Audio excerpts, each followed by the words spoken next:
Ever since I could remember, my dream was to move to Manhattan.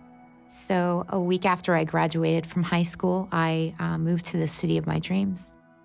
Even though Manhattan is a big city, this was a little neighborhood I lived in, and I knew every nook and cranny of it, and I was so very comfortable in every part of it.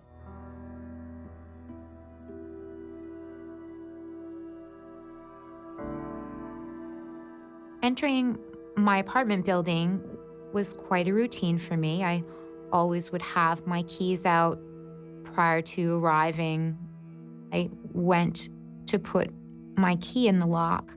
The next thing I know, there was a figure to the left side of me.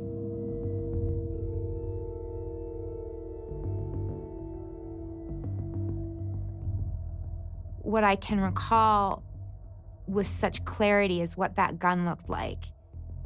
It loomed larger than life in front of me, and it was terrifying. It was the scariest thing I've ever seen in my life. He pulled back on the top of the revolver and said, "Just wanted to let you know this gun is loaded."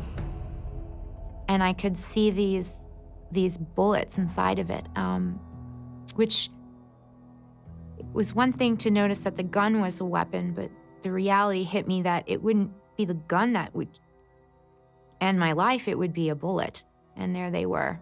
There they were.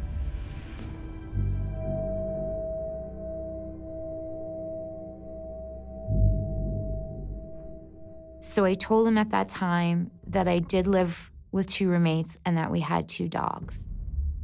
He asked if there was a roof, and I said that there was.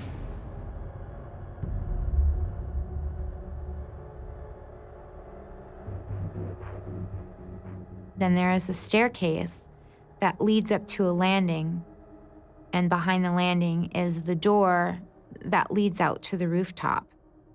We found that there was a deadbolt to the roof, so there was no way to get out to the roof, and it was just him and I in this tiny little claustrophobic landing.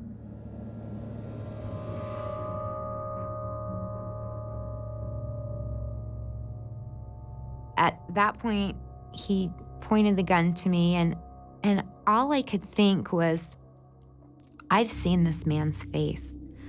I know exactly what he looks like, and this is not going to end well for me.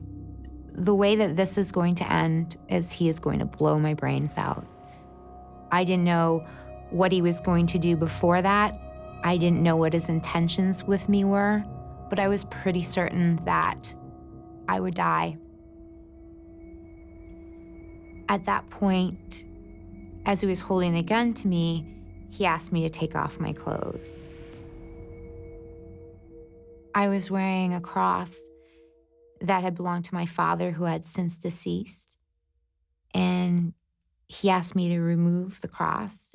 He took the cross away from me. So I was now completely naked in front of him, and even my jewelry was gone. At that point, he asked me, as I'm standing there naked, to bend over the banister. And it was then that he began to rape me. And it was then that I realized that I was in the middle of a sexual assault.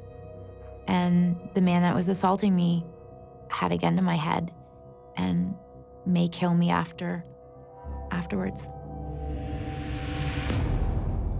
Something inside me instinctually told me to just be calm, to remain calm, and that was the way I was supposed to handle it. That was what every single instinct in me was telling me to do, and that instinct was stronger than any voice in my head that said, okay, just fall apart right now and give up, because you know you just want to cry more than anything. You know that more than anything that you just want to crawl into a ball and say, okay, just get this over with, because I can't take this anymore. This is way too scary for me to handle.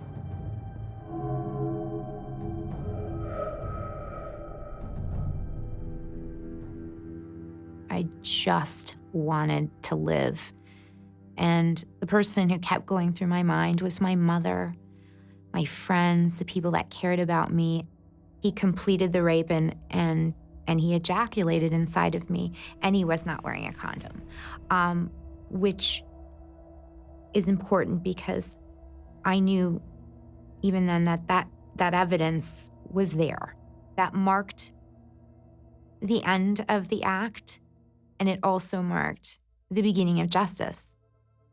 I'm not exactly sure what happened next. Everything is sort of a blur, but I do remember him telling me to put my clothing back on and count to 10 and that I could go home. And I can't even describe to you, like, it's not even a happiness or relief or anything like that. The feeling that I thought of, holy mackerel, I just survived this. I just lived through this. He did not kill me. And I don't remember if I took the elevator or if I took the staircase. I didn't have my keys anymore. I banged on the door of my apartment, banged and banged until my roommates came to the door. And then I let out a scream, which my one roommate says still haunts him today, and I passed out.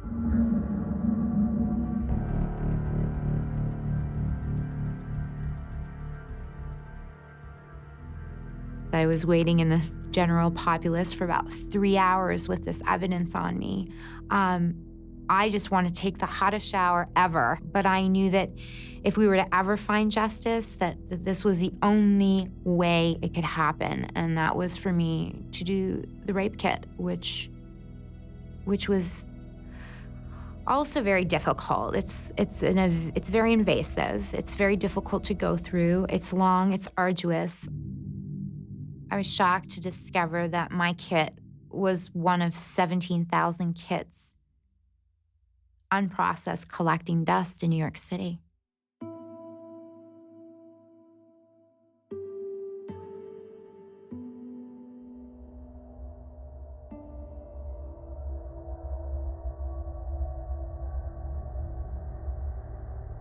It's amazing how full circle everything came, and this journey of survivorship has taught me so much that I was inspired to create my own not-for-profit. I want to make certain that no one ever has to go through this ordeal, and that we'll end the rape kit backlog in this country, which people are saying is up to 400,000 nationwide. I'm not certain if it was necessarily the fact that I followed my instinct that kept me alive. Who knows? I know that I survived, and I'm here to tell the story. The thing I'm ultimately proudest of is the fact that I survived the aftermath. I'm a survivor, and everyone that was on this journey with me, and they're survivors too. That includes my friends and family who've been there too. We all survived together.